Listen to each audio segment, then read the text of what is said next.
ৰাজ্যৰ চৌদিশে বান বিপৰ্যয়ৰ মাজতো চোৰে এৰা নাই চৰ্যবৃত্তি সামগ্ৰীত দিন দুপৰতে এটা বাসগৃহত চোৰৰ চাফাই অভিযান মানুহজনীৰ চেইন ডাঙৰ চেইন আছিলে বিয়াত দিয়া চেইন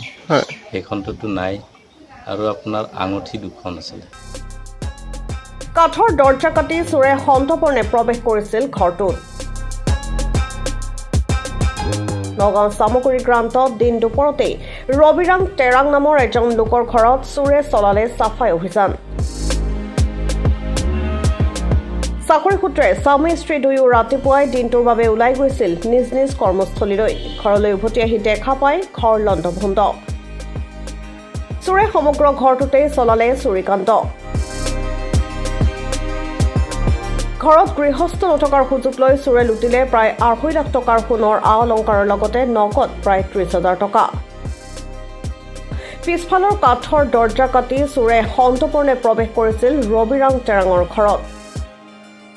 সামগ্ৰী আৰক্ষী উপস্থিত হৈ আৰম্ভ কৰিছে প্ৰাথমিক অনুসন্ধান আমি দুইটাই ওলাই গৈছিলোঁ ডিউটিৰ পৰা আহি গেটখন খুলি দেখোঁ যে ঘৰৰ ভিতৰত মানে পিছফালৰ দুৱাৰখন খোলা আছিলে মেকুৰী এটা সোমাই থকা দেখিলোঁ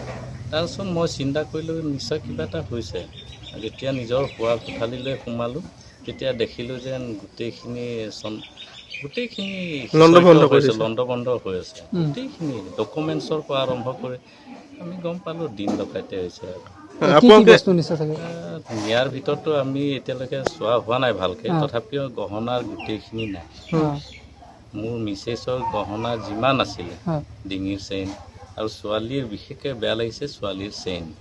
চেইনডাল মানে মোমাইকে দিছিলে সেইটোও নাই আপোনাৰ কেছ পইচাটো বেছি নাছিলে বাৰু 30,000 মান হ'ব আমি যিহেতু ব্যৱসায় কৰি আছিলোঁ ন তো আমি এনেই কেছ এটা থৈও দিছিলোঁ বেলেগক দিবলৈ পাৰ্টিক দিবলৈ তো সেইটোতো গ'লেই যিটো গৈছে গহনা মানে আপোনাৰ মানুহজনীৰ চেইন ডাঙৰ চেইন আছিলে বিয়াত দিয়া চেইন সেইখনটো নাই আৰু আপোনাৰ আঙুঠি দুখন আছিলে আঙুঠি সেইটো মানিক চান আৰু আপোনাৰ কিবা আছিলে পৰিমাণটো ক'বলৈ গ'লে 2.5 লাখ মান